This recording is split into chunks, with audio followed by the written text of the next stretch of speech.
네, 요한계시록 14장 1절부터 5절 한 절씩 교독하겠습니다.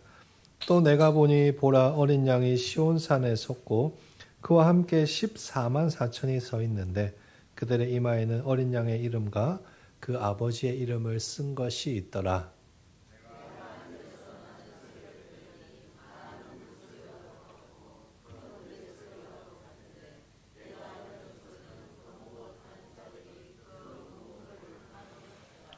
그들이 보좌 앞과 내 생물과 장로들 앞에서 새 노래를 부르니 땅에서 속량함을 받은 14만 4천 밖에는 능히 이 노래를 배울 자가 없더라.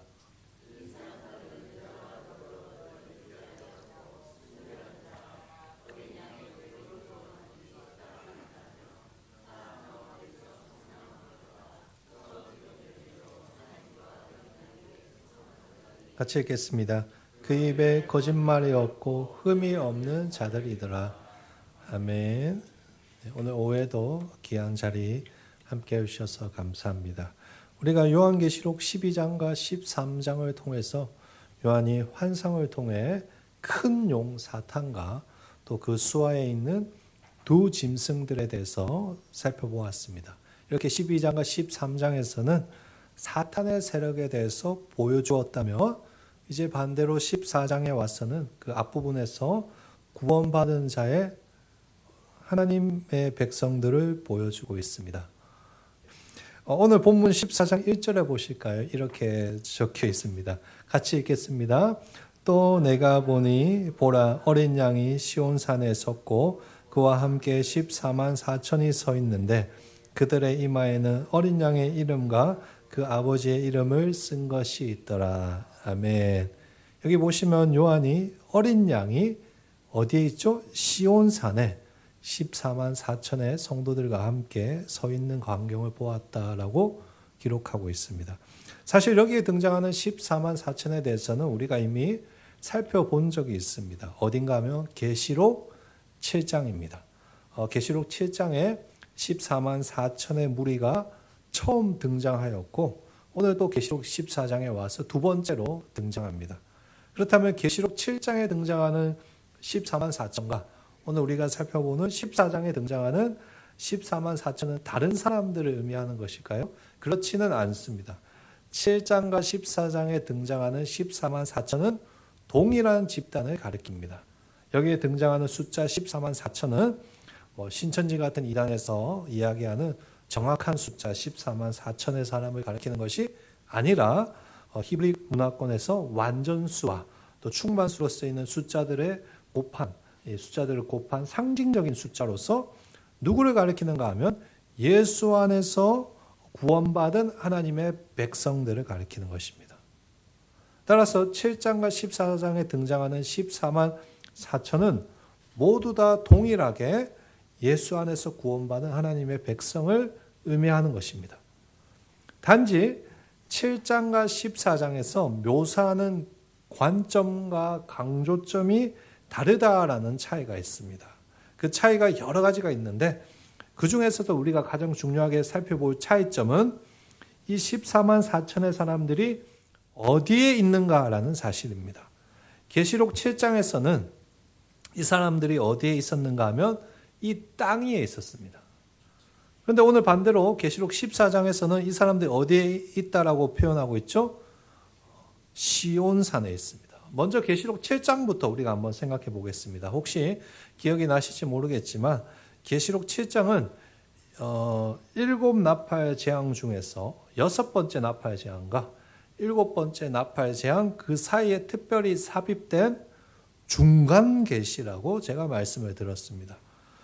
계시록 7장의 시작을 보시면 하나님께서 땅 네 모퉁이, 그러니까 땅 네 모퉁이에 이렇게 직사각형이 있으면 네 모퉁이에 천사들에게 동서남북 사방의 바람을 잡고 있으라. 그러니까 대환란을 잠시 멈추고 있으라고 명령하십니다. 그리고 그때 한 천사가 나타나서 하나님의 종들의 이마에 인을 칩니다. 이마에 인을 치는 것이 이 사람들이 나의 소유이고 내가 지켜 보호한다는 의미이죠. 이때 하나님이 임치심을 하는 사람들의 숫자가 오늘 우리가 살펴보는 14만 4천 명이었습니다. 이 사람들이 어디에 있었습니까? 이 땅 위에 있었습니다. 즉 이 땅에서 살아가는 사람들이 등장하죠. 14만 4천으로. 따라서 계시록 7장에 등장하는 14만 4천은 심판 가운데서도 하나님의 보호하심을 받고 이 땅에서 살아가는 하나님의 구원받은 백성들을 의미하는 것입니다. 자, 이와 반대로 오늘 계시록 14장에서는 14만 4천이 어디에 서 있는가 하면 시온산에 서 있습니다. 이 시온 땅이 어디를 의미하는지 오늘 우리가 조금 생각해 봐야 되는데, 일단 시온산은 이스라엘 예루살렘 동남쪽에 기드론과 두로베온 골짜기 사이에 있는 산봉우리를 가리키는 명칭입니다. 그런데 시간이 지나면서 나중에 이 시온산의 의미가 예루살렘 도성을 명칭하는 의미로 사용됩니다. 마치 해운대 하면 우리가 뭐가 생각나죠? 부산이 생각나듯이 그렇게 된 것이죠. 예를 들어서 시편 48편 1절과 2절 말씀 한번 띄워주시겠습니까? 여기 보시면 시편 48편 1절 2절 말씀, 여기 보시면 이런 말씀이 적혀 있습니다. 여호와는 위대하시니 우리 하나님의 성 거룩한 산에서 극진히 찬양받으시리로다. 터가 높고 아름다워 온 세계가 즐거워하며 큰 왕의 성 곧 북방에 있는 시온산이 그러하도다. 방금 읽은 이 말씀은 우리가 많이 부르는 찬양의 가사입니다. 터가 높고 아름다워 온 세상의 기쁨 저 북방에 있는 시온산 큰 왕의 성일세. 맞죠? 싱 할렐루야 짝짝짝. 맞죠? 시온산을 뭐라고 지금 표현하고 있습니까? 큰 왕의 성이라고 표현하고 있습니다. 여기서 큰 왕의 성은 어디죠?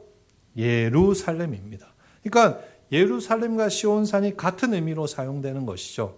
이처럼 구약 성경에서는 시온산이 어디를 가리키는 지명으로 많이 사용되었습니까? 예루살렘을 가리키는 지명으로 사용되었습니다. 특별히 여러분 이 예루살렘에는 무엇이 있었습니까? 하나님의 임재를 상징하는 성전이 있었습니다. 그렇죠? 그래서 때로는 예루살렘을 뭐라고 표현하였는가 하면 구약 성경에서 우리가 자주 펴는 표현과 같이 거룩한 성 시온이라고 부르는 것입니다. 그러나 여러분 이 시온산이 이 예루살렘이 나중에 어떻게 되죠? 시간이 지나서 이스라엘의 죄로 인해서 망하게 됩니다. 언제 망하게 되는가 하면 BC 586년에 바벨론에 의해서 망하게 됩니다. 이 일로 인해서 이스라엘 백성들이 굉장히 큰 충격을 받죠. 왜냐하면 절대로 망하지 않을 것 같았던 거룩한 성 시온이 바벨론 군대에 의해서 철저하게 파괴되어 버렸기 때문입니다. 하나님의 성전이 불타버리고 성전 안에 있는 기구들까지 바벨론이 다 싹 다 훔쳐갔습니다. 그렇다면 여러분 제가 질문해 볼게요. 거룩한 성 시온은 없어진 것입니까? 그렇지 않습니다. 왜냐하면 구약의 예루살렘과 성전은 하나님이 영원히 거주하시는 곳이 아니라 사실 하나님이 거주하는 하나님 나라를 미리 보여주는 의미로 존재했기 때문입니다. 실망하던 이스라엘 백성들에게 하나님께서 그것을 알려주시죠. 언제 알려주실까요?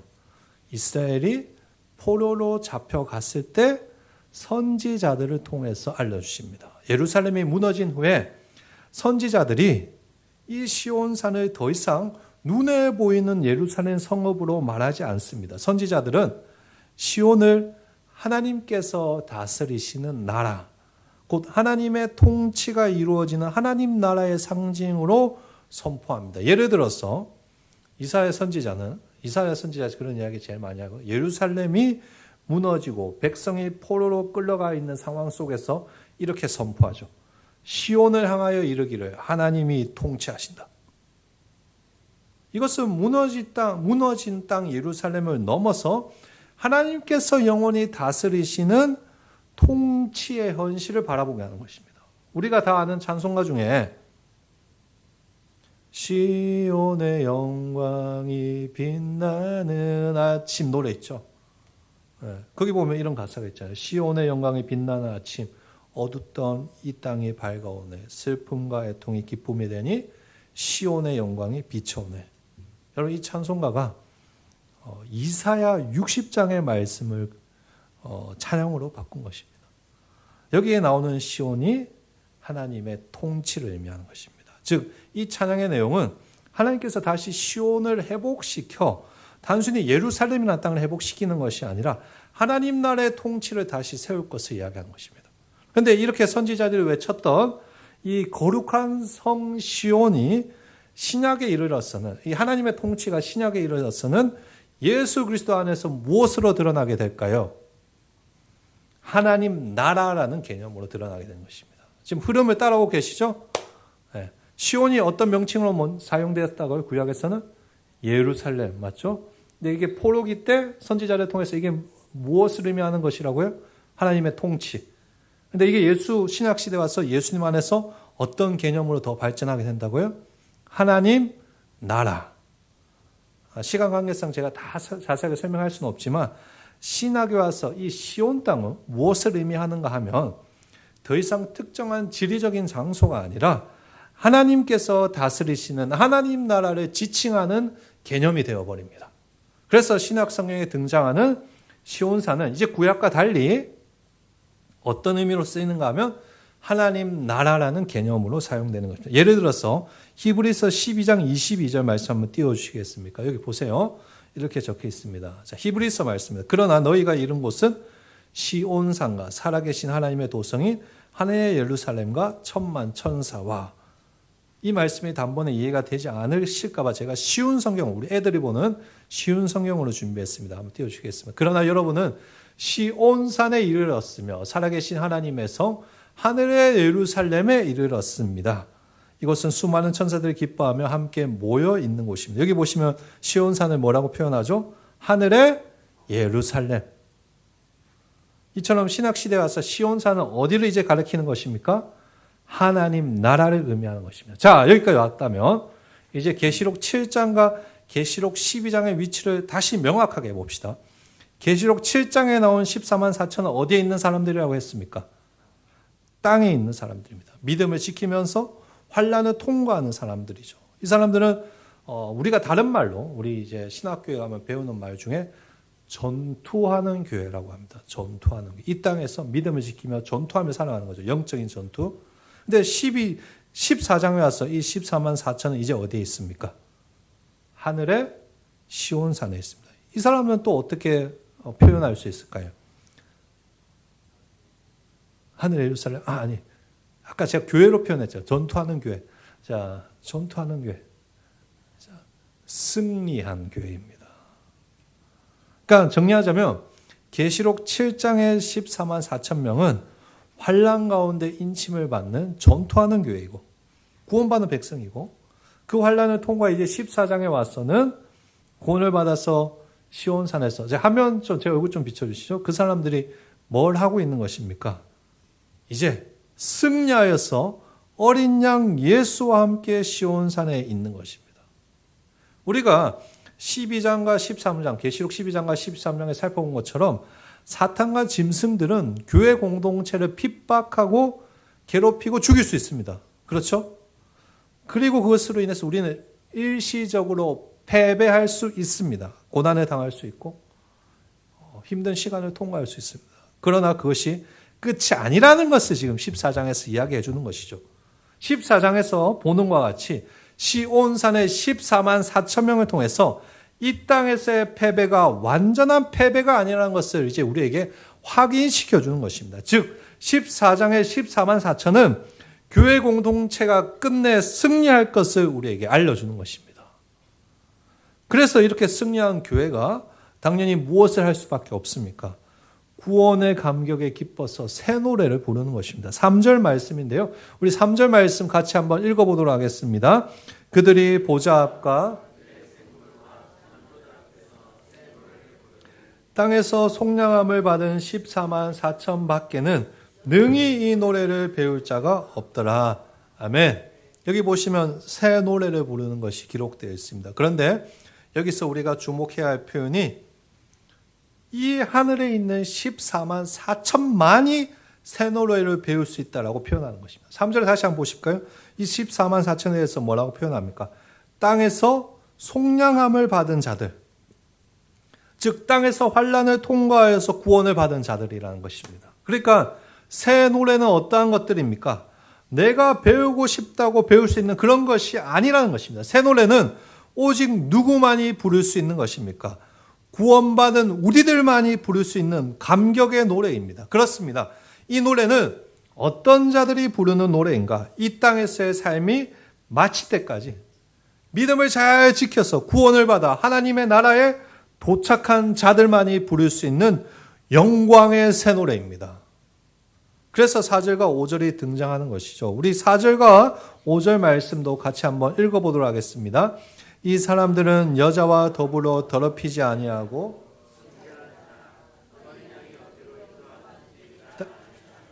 사람 가운데 속량함을 받아 처음 익은 열매로 하나님과 어린 양에게 속한 자들이니 그 입에 거짓말이 없고 흠이 없는 자들이더라. 아멘. 그러면 4절과 5절은 무엇에 대한 것일까요? 하나님 나라에서 어린 양과 새 노래를 부를 수 있는 자들이 이 땅에서 어떠한 인생을 살았는지 우리에게 알려주는 것입니다. 4절을 보십시오. 이들은 여자와 더불어 더럽히지 아니하고 순결한 자들입니다. 이것은 단순히 외도를 하거나 음행을 하지 않았다는 그런 뜻이 아닙니다. 여기서 여자와 더불어서 더럽혔다는 것은 영적인 간음을 표현하는 상징입니다. 구약에서 우상 숭배를 종종 뭘로 표현합니까? 음행으로 많이 표현하지 않습니까? 그런 의미로 여기서 사용된 것입니다. 그래서 뒤에 보시면 순결한 자라는 말이 이어지는 것입니다. 여기서 순결하다는 것은 역시 영적인 순결을 의미하는 것입니다. 세상의 유혹에 넘어가 사탄의 길을 걸어가거나 우상을 섬기지 않고 세상과 타협하지 않고 세상의 유혹과 거짓 권세에 마음을 빼앗기지 않고 믿음을 지키며 영적으로 순결한 믿음의 삶을 살아가는 자들이 구원을 받아서 새 노래를 부른다는 것입니다. 이들이 따라가는 대상은 오직 하나입니다. 누구일까요? 어린 양입니다. 구원받은 자들은 어린 양을 따라가는 자들입니다. 그래서 4절 뒷부분에 보시면 이렇게 기록되어 있습니다. 어린 양이 어디로 인도하든지 따라가는 자이다. 예수님만 따라간다는 것입니다. 구원받은 자들은 그럴듯한 거짓 메시지와 가짜 진리를 따르는 자들이 아닙니다. 무엇을 따라갑니까? 어린 양 예수님만 따라가는 것입니다. 우리 구원받은 자들은 세상의 음성을 듣지 않습니다. 누구의 음성을 듣습니까? 어린 양 예수님의 음성을 듣는 것입니다. 어린 양의 가는 길을 따라서 그 음성을 듣고 마지막까지 신실하게 믿음의 길을 걸어가는 것입니다. 4절 바로 뒤에 5절에 그것을 보충해 주시죠. 5절 보실까요? 그 입에 거짓말이 없고 흠이 없는 자들이더라.